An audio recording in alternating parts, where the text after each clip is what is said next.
Belonging isn't about cultural aspiration.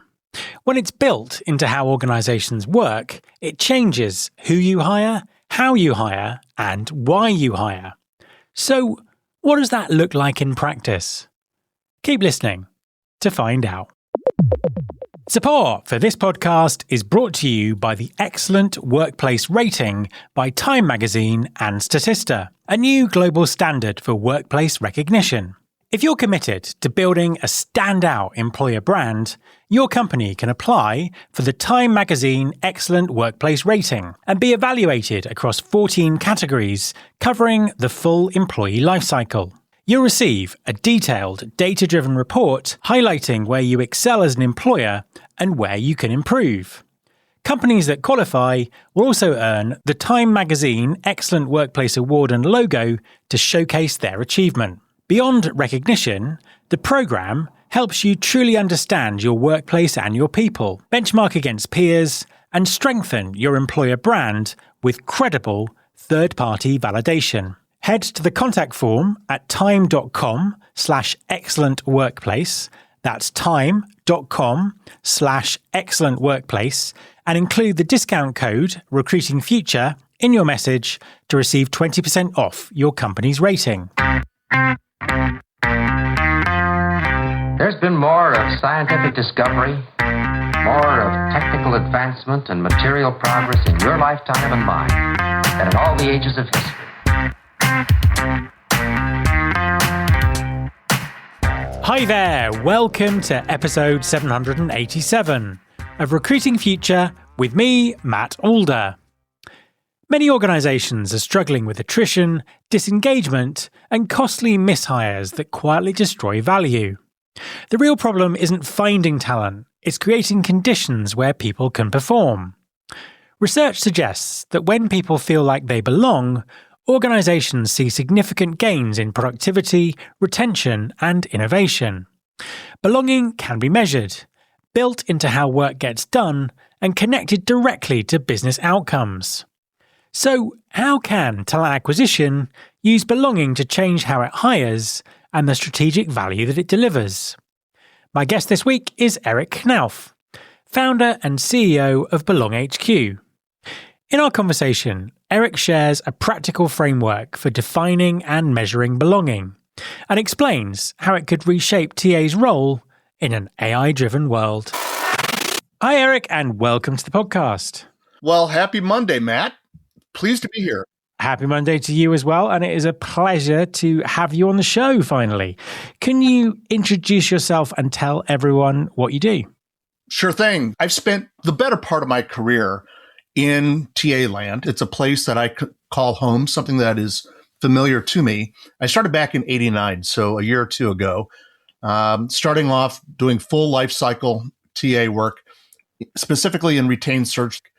And so over time, my work shifted from the mechanics of how we do our job to something that is more underlying from a systems or a human infrastructure situation. Like what are the systems, the norms, the incentives around people that enable them to do their best job that we're hiring them for. So I moved from my TA role in a firm environment into broader RPO, into that landscape. My first role was with a Fortune 150 organization leading corporate TA.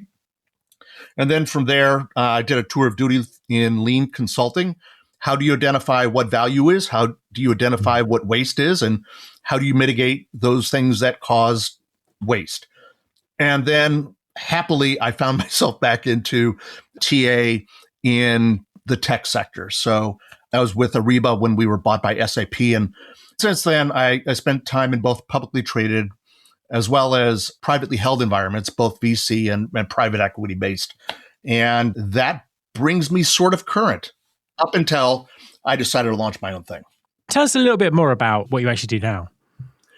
I had gone from environments where my background was focused on, how do we double in size in a given period of time? How do we increase headcount? How do we automate? How do we move more quickly?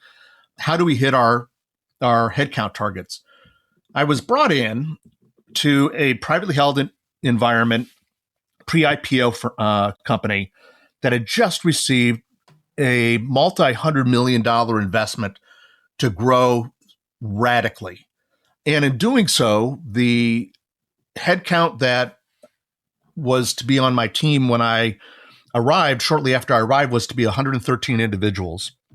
And so that included TA, that included a breadth of areas within the HR organization. Within 6 months, Matt, like the headcount was then capped at 38. We went through a radical RIF. And in that process, I inherited the better part of the HR organization. We cut 55% of the headcount.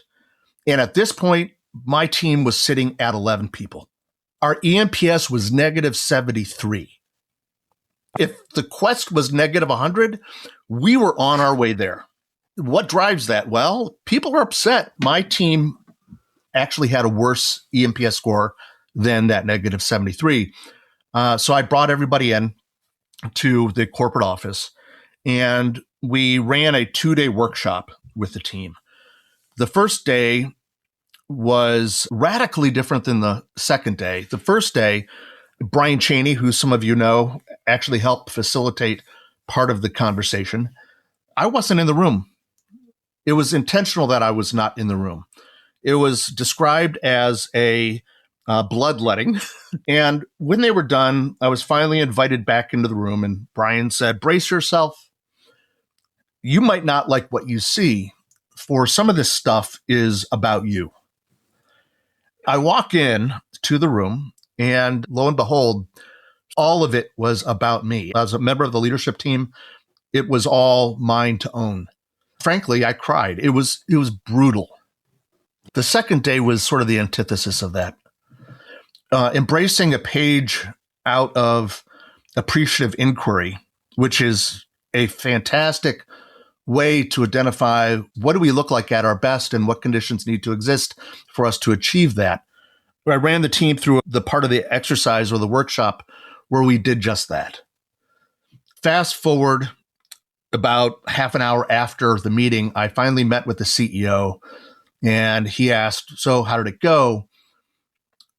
After a while, decided that it was something that we ought to explore doing for the entire organization. And we did. We modified it so that it could be done by 15% of the company as opposed to everybody. We did it in 3.5 hours as opposed to over 2 days. It yielded 76 recommendations of things that we ought to be doing. We chose to act on them. Well, the ELT decided not to act on all of them, but what are the top 3 priorities? And then let's deliver on those. And then without saying that we are working on them, we delivered on many of the others, and then simply informed the organization that this is what we had done. Within 6 months, our EMPS was positive 8. So that swing from negative 73 to positive 8 led Brian to say, "You need to write about this." So that's the good news. The bad news is within a month, we had another riff, and Brian and I both left the organization. So, but that did give me the opportunity to actually write about, quote, this. However, it morphed into something that I felt to be far more driven by science, including psychology, neuroscience, and evolutionary biology around this thing called belonging.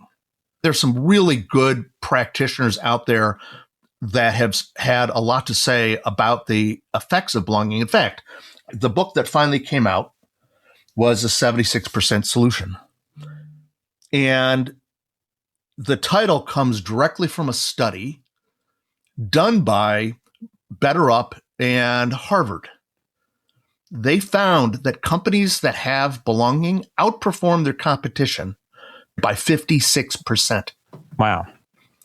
And so it's not only the 56%, they cut attrition by half.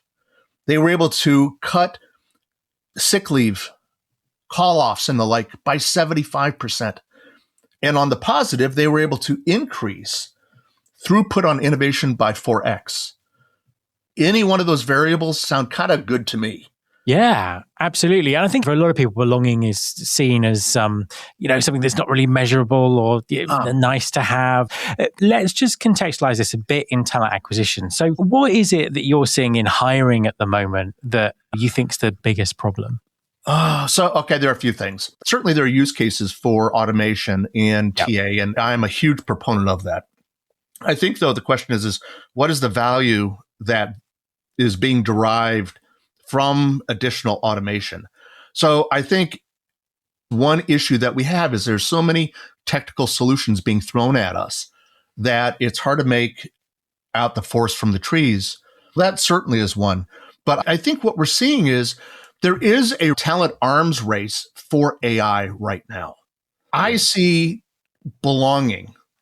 If an organization has it, that becomes a radical differentiator in the marketplace. After a while, the amount of money on the table begins to, it's not that all things are equal, but what is a differentiator there that is available? What levers do we have at our disposal that we within an organization can draw upon?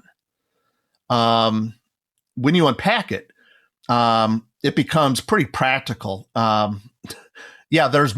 is money, but there's more about it. Yes. In my work, so psychological safety, can you tell the truth to power without being punished? Can you, as a scientist, as an engineer, literally say, this is BS without fear of retribution? Can you actually call somebody out, obviously in a mindful way, but can you address the issue in the room? Does your voice matter? Or as a junior or fresh grad, are you subordinate to everybody else? That would be inclusion. Yes. Are they going to provide you with the bandwidth needed to do your job? Are they going to provide you with the sponsorship to meet those outsized, those ROI expectations? Are they going to provide you with the sponsorship to actually be able to do that? That's support. Are you going to be given access to the tribe of individuals that are going to enable you to grow? So beyond who's on your org chart, what about across the organization? That's connection.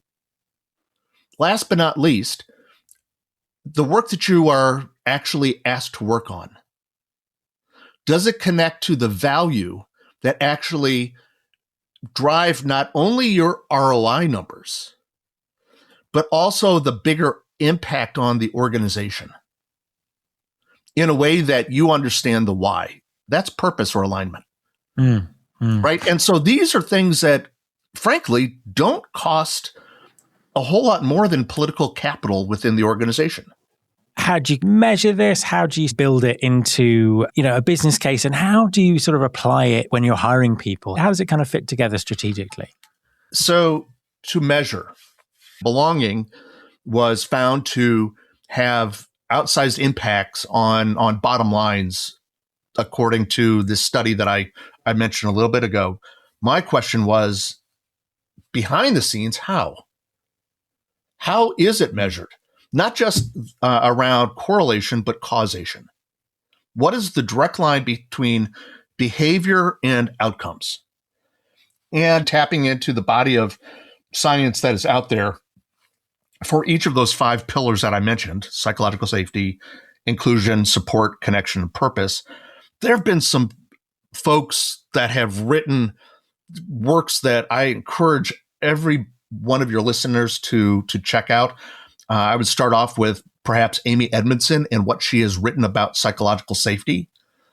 She has been able to show direct connection between the environment in which somebody works and does somebody have the psychological safety to articulate something and outcome. We'll be back to the interview in just a second.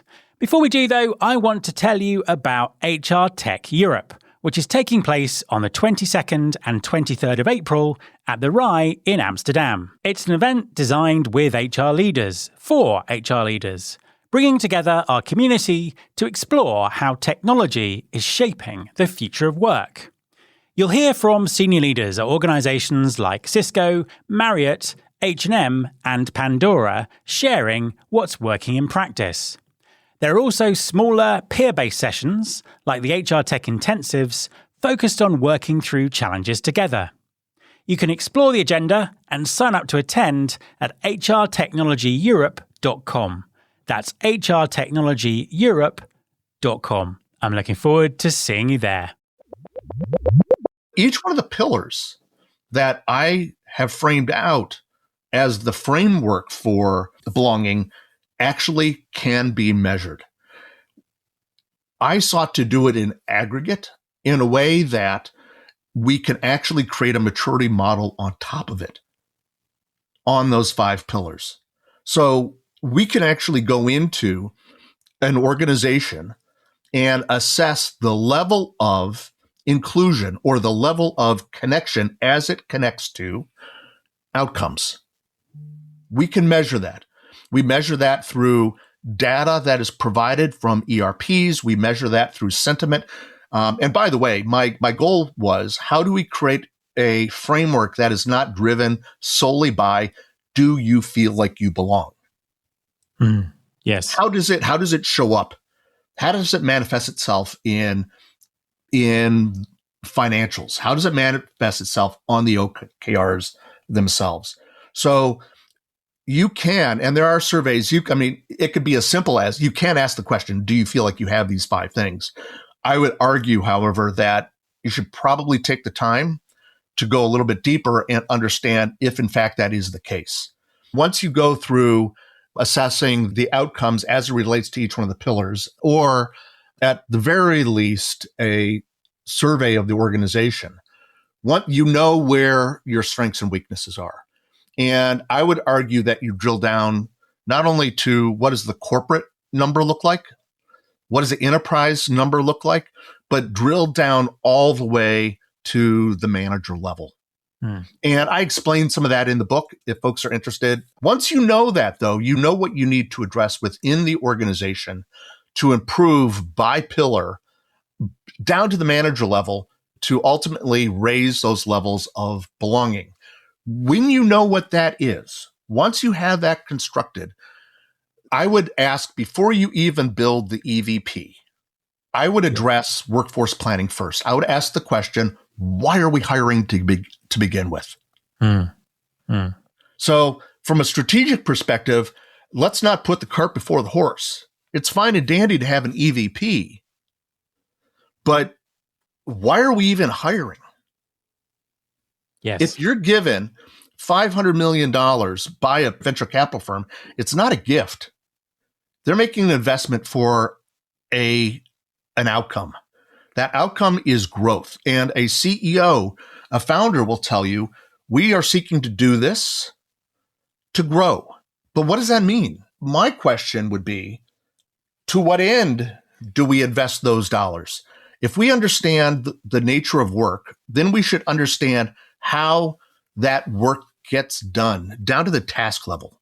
We need to break all roles that we are all familiar with because we've worked those recs down to the task level.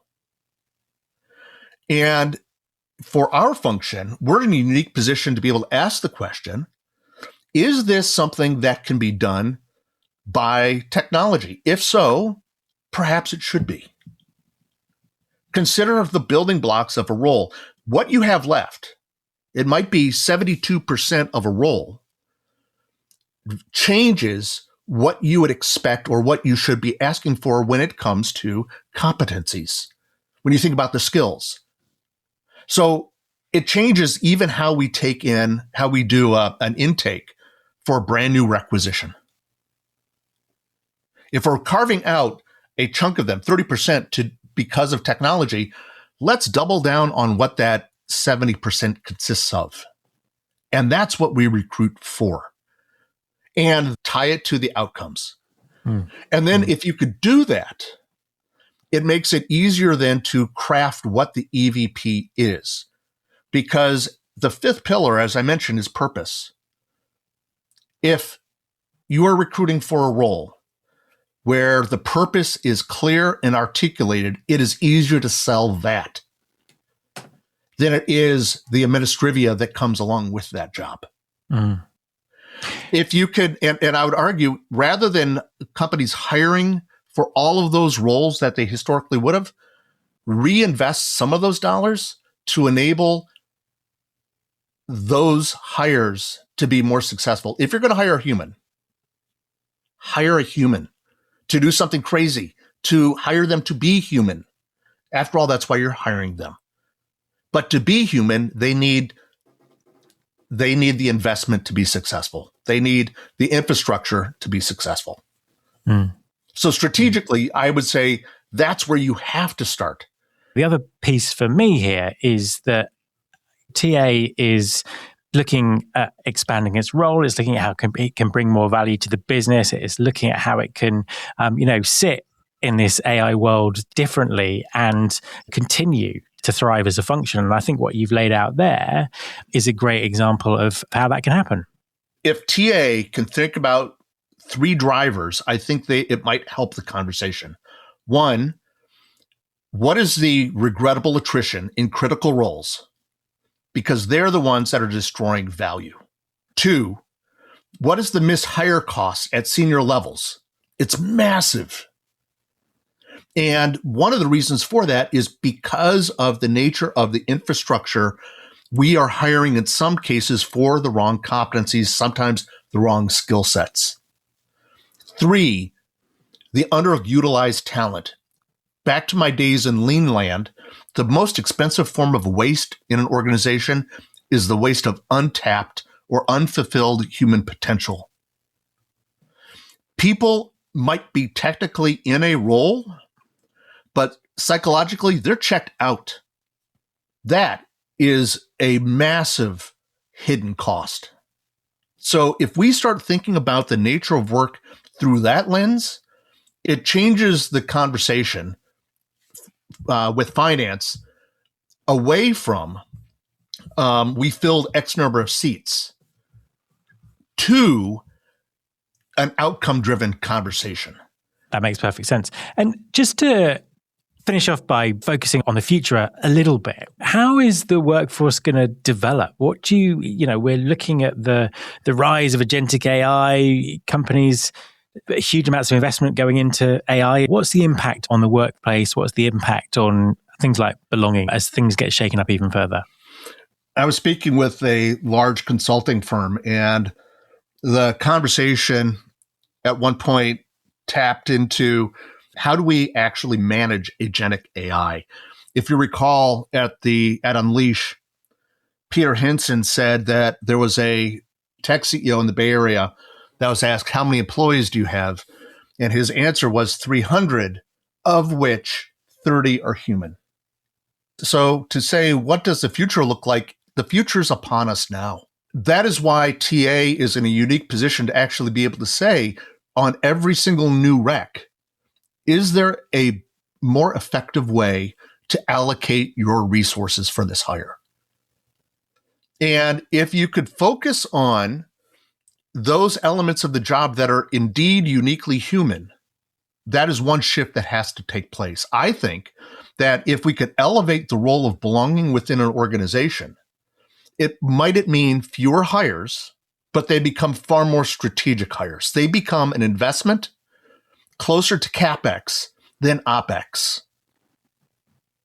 And because of that, if it is CapEx, you're going to invest to maintain and enable and empower that CapEx to be successful. So if we could raise the level of belonging within an organization, again, it might mean fewer heads on a headcount sheet, on an organizational map. The work still is being done. It might be done by bots. It's being done. But the humans that you choose intentionally to hire, because they are human, they are now being enabled as humans, which requires a different type of support and infrastructure. Absolutely. As a final question, there's some big things here, and I know people will be listening thinking that there's a lot to do to get to that point in their organization. What would your advice be on just getting started? What sort of practical things could people do straight away to move in this direction?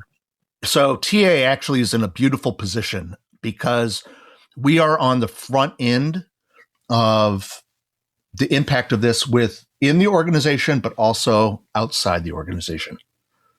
So we serve as a conduit. We serve as the vehicle to communicate it and perhaps to put a lens on it. So within the organization, take a look at the life cycle that fills TA. What is the need all the way through to when they join and onboard? In the past, I wrote about new hire trust credits. Up until somebody joins an organization, the company is making deposits in a trust bank with that candidate. Once they show up on day one, it is much harder for the company to build additional trust credits. When that person comes back to work their second week and discover that half the team got together with other colleagues over the weekend and they were not invited, their inclusion drops immediately. And it also impacts connection. When they discover that their voice, that they cannot actually ask questions about concerns, their psychological safety evaporates. So every conversation we have with a candidate through the journey, it's an opportunity to build up that trust. It's an opportunity for us to instill the value that we place on belonging before somebody even shows up. Encourage them to ask questions that historically recruiters might have found prickly. Once they're on board, what is it that we can do with regards to pre-boarding and onboarding to ensure that that journey continues for them?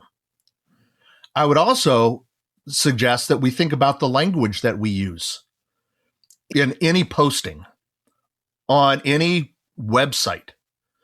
Does it reflect an environment that actually embraces belonging? Does it somehow convey support? Does it convey connection? Does it convey purpose? Or is it just simply a post for an open role? This falls immediately into the employer branding seat. But even from with regards to recruiting ops, how do we engage those candidates through the process? Sourcing changes. We now can use, thanks to some tooling that's out there, target organizations that are having a challenge when it comes to trust, when it comes to psychological safety. This is sometimes called out on Glassdoor, among other places. Those are opportunities because those individuals at those companies are hungry. They're hurt. They are hurting for this. So our targets can shift a little bit, but it also changes how we communicate and how we engage with that talent. So those are a few things that those of us in TA can do starting right now that don't require investment. Absolutely. Eric, thank you very much for talking to me. Matt, I appreciate you and thank you for having me. My thanks to Eric. You can follow this podcast on Apple Podcasts, on Spotify, or wherever you listen to your podcasts. You can search all the past episodes at recruitingfuture.com. On that site, you can also subscribe to our weekly newsletter, Recruiting Future Feast, and get the inside track on everything that's coming up on the show. Thanks very much for listening. I'll be back next time, and I hope you'll join me.